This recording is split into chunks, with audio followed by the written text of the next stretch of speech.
So today is May 27th, 2026. I'm in my new little kind of studio that I'm trying to create here, a little trying to create this new studio I'm in.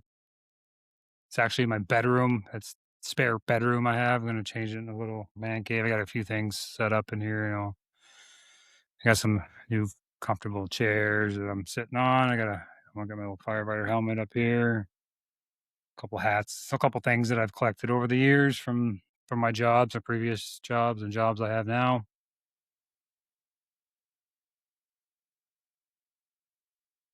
And I did it's my third podcast.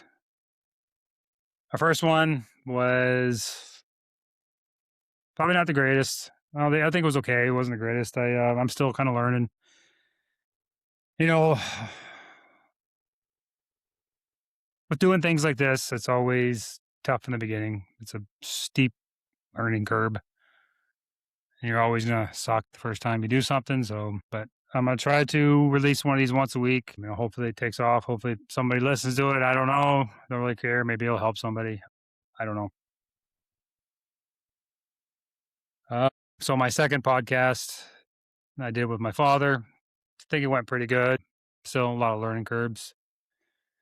Um, a lot of issues with editing the stupid thing. I'm figuring this stuff out as I go. I had a really good conversation with my dad about Iraq. He was the initial invasion. I did a tour in '07 to Ramadi, and I did another one in '08, the same spot in Ramadi, which I think is pretty cool. It was a cool kind of conversation to have with my father. Not too many father and son can say they fought in the same war and been on the same battlefield, I guess, or same not battlefield, I guess, the same soil that a war was going on. He was there for the invasion, and yeah, we won't dive too deep into that. I already kind of if you want to see more about it, you can watch the other episode. I kind of talked to my dad. It's more of him sharing his story. Maybe I'll do another one later and share my experiences from those deployments. But right now, I'm going to get into something different. Maybe talk about a few things that I've learned over my last 20 years of maybe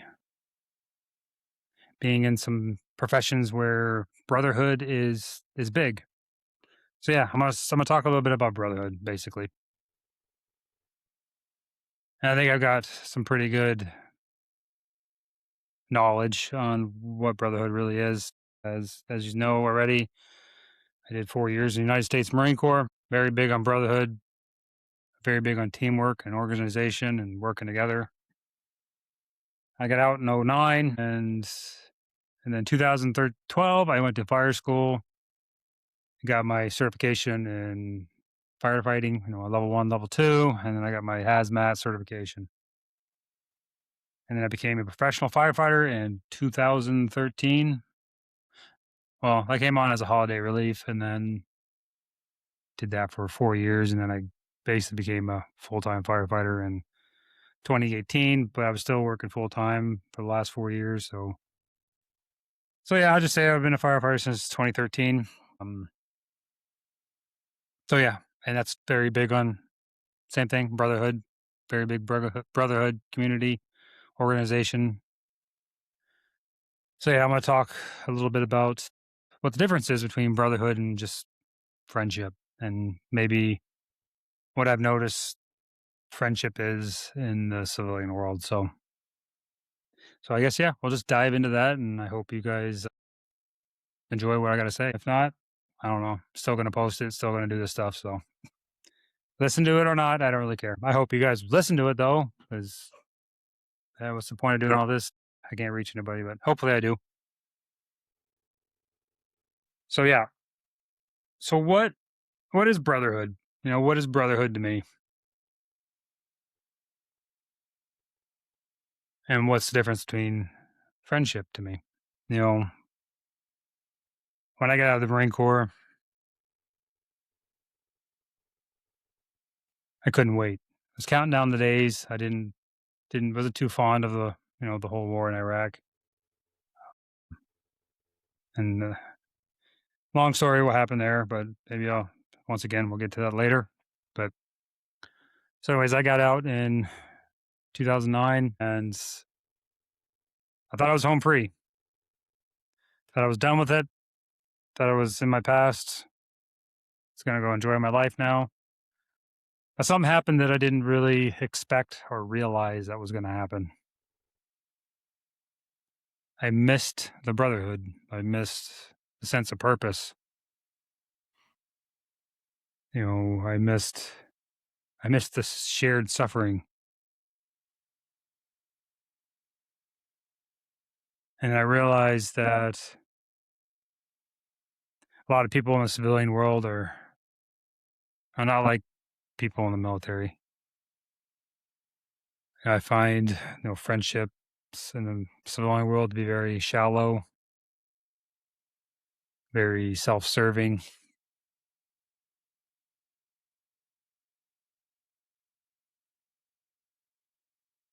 between what I was used to in the military. In the military, they were very loyal, and we can dive a little bit into what loyalty is. Being loyal to something that's bigger than yourself, being loyal to another human being. You know, a lot of people in the civilian world, I find, they say a lot of things, but there's no weight behind it. There's no action behind it. Sometimes I feel like it's a lot of talk with no action, no drive behind it, no purpose, no loyalty behind it. They just say things to get things out of you, or to appear to be friendly, but then behind their back they do another thing or say something else about you, which is fine. I don't really care anymore. But to be honest, I don't really have that many friends anyway. I hold people maybe to a little higher standard, maybe because I grew up in a military family, and maybe because I served myself. But yeah, and honestly, I'm not really looking for friends. I'm looking for brothers, people that I can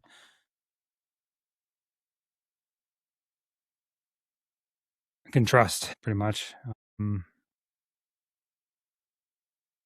and be able to be committed to something bigger than themselves. Or, but anyways, so the biggest no thing I noticed. So guys in the military, and not all of them. I mean, sometimes you run into some guys that aren't very good, but it's the nature of the beast, I guess. But the reason I kind of hold people on a higher standard, it's because if you haven't been through pressure or any kind of pressure situation, you really don't know yourself. You don't really know who you are. Now you might say, "Well, that's not true. I know who I am. I would do this and that in search, this situation." No, that's not really true. I've seen a lot of guys say that, and then when the pressure hit or the chaos hit, and they they act completely different than what they said they would have wanted to do, or how they're going to be. And I guess that's normal for any human being, human nature. So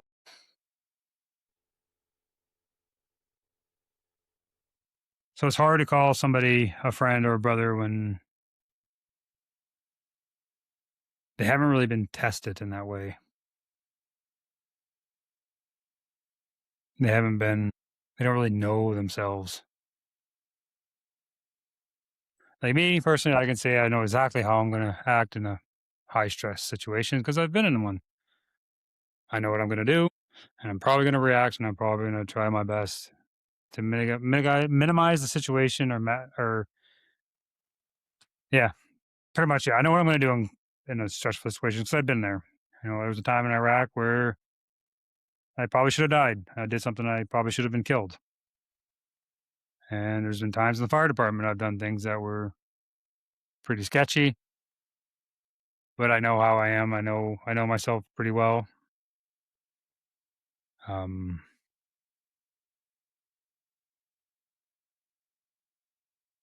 I used to have this captain I served with a few years in the fire department, and he put it the best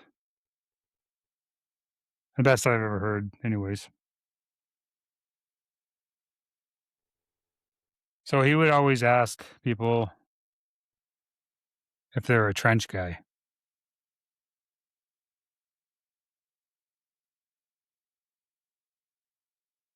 and what he meant by that is when you ask somebody, "Is they the trench guy?"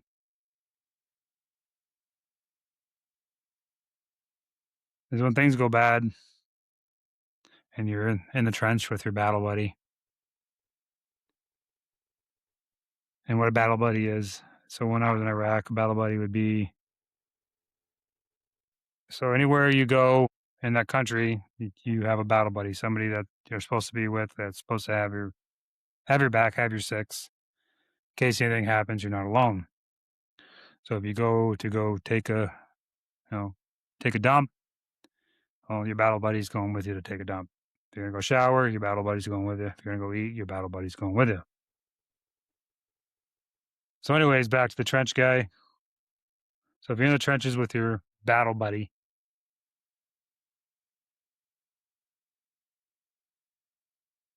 and things start going bad, or your position's about to be assaulted by the enemy. And when he says you're gonna be a trench guy, he's basically saying, are you gonna stay there? Am I gonna trust you to stay? Are you gonna be loyal enough to stay? Are you gonna be committed to stay? You know, there's a few ways that humans act in high stress situations. Either they're gonna completely freeze and do nothing and just sit there frozen, just in pure terror or shock. I don't know what it is. Or people will run. They try to get away from the danger and flee. Or you fight. You fight back. You stay. So when he says you're a trench guy, are you going to stay in that trench? Are you going to freeze and panic? Are you going to get out and run? Or are you going to hold your ground and hold the line with your buddy, with your battle buddy? It might cost you both your lives, but you're committed to stay to the end for your brother.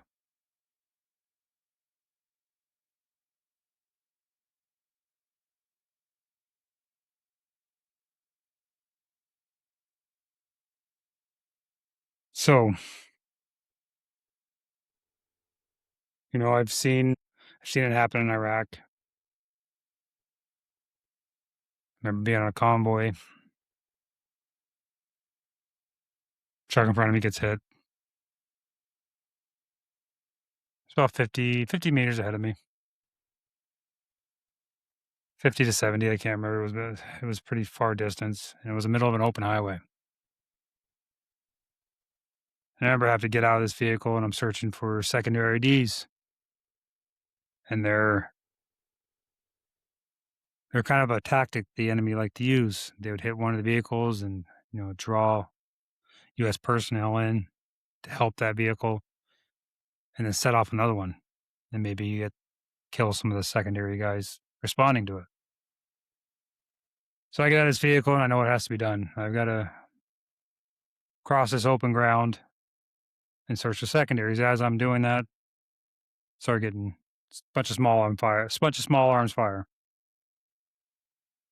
I end up making it to that vehicle. And I remember going to back of my vehicle and getting this guy out. This other, he wasn't a Marine, he was a Navy guy, and he doesn't want to go. He doesn't want to get out of the vehicle. He's scared. And I've seen what somebody does when they freeze and they get scared and they get terrified.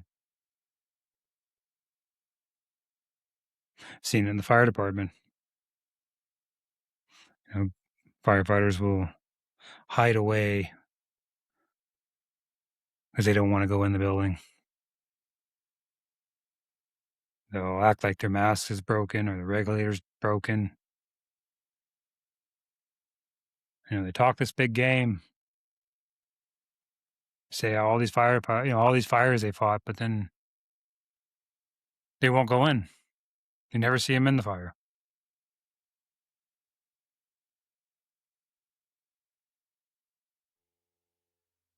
The cool thing about pressure is it reveals a man. It reveals his heart. It reveals who he is down deep inside of him.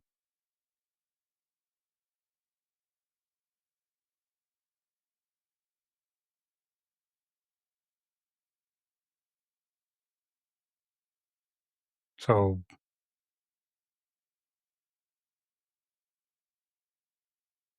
you know, I really miss that sometimes. I miss those type of guys, that type of brotherhood,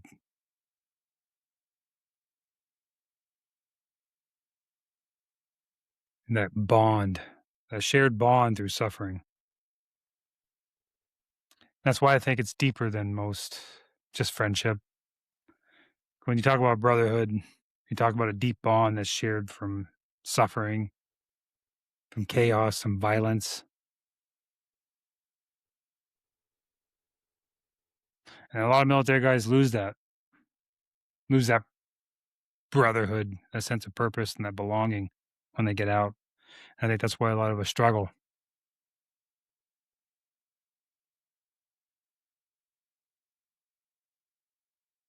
But you got to find your purpose again. You got to find out what your why is, what your drive in life is. It may be build your own community, build your own tribe. Now, that's another thing we could talk about is, the modern man. They disconnected from what humans are supposed to be, how humans are supposed to live. Humans nowadays are fundamentally designed to be a part of a brotherhood, to be a part of a pact, or be a part of a tribe, because humans are a packed animal. We need other people to function and live and survive. And I think the modern world with social media,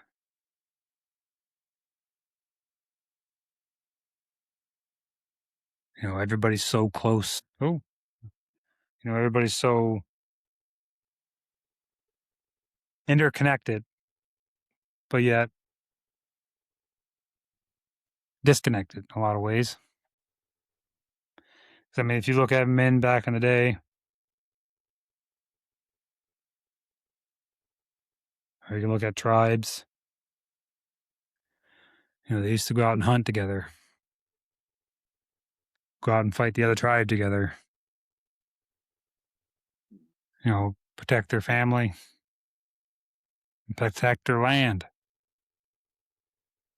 And I believe that built strong bonds, a strong brotherhood.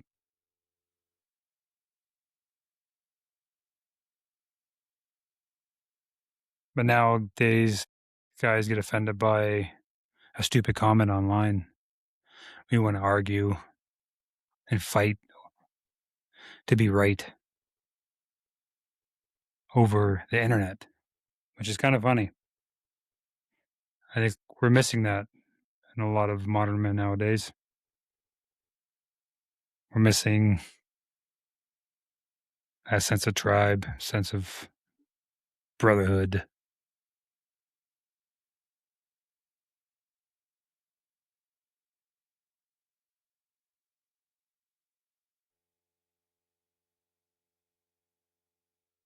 I'm gonna come back to just one question. One more thing to discuss or talk about, or even maybe something you can ask yourself. Are you a trench guy?